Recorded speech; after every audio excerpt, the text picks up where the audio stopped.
This Santa Monica dance studio is staging a model for kids' extracurricular activities in the time of COVID-19.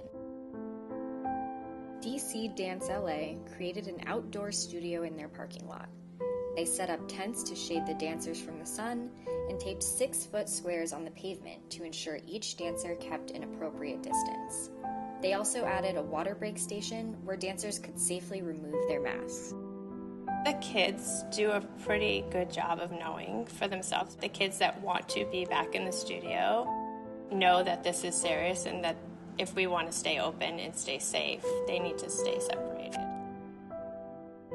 Collins closed her studio's in-person dance classes back in March per Los Angeles County COVID-19 regulations.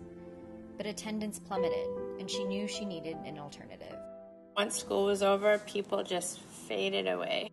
The social media and just the pressure of being perfect for these children in today's world.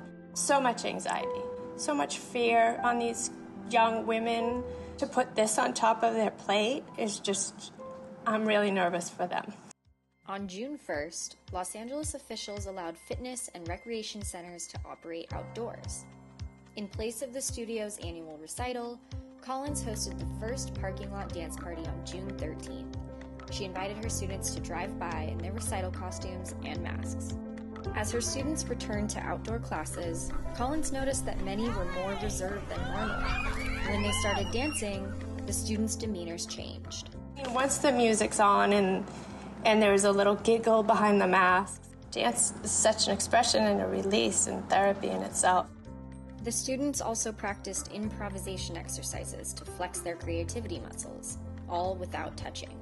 Although you are 6 feet away from someone or further, still having to maintain that eye contact and build that relationship has been really powerful. But even with all of the safety precautions, some kids and parents are still nervous about attending classes in person. The older ones are afraid of bringing it back home to their parent, but it's a normal fear.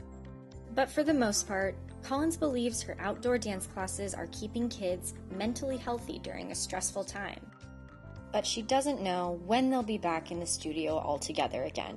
I'm just taking it one day at a time. My goal is to keep kids moving, to keep them smiling, to keep dance blossoming.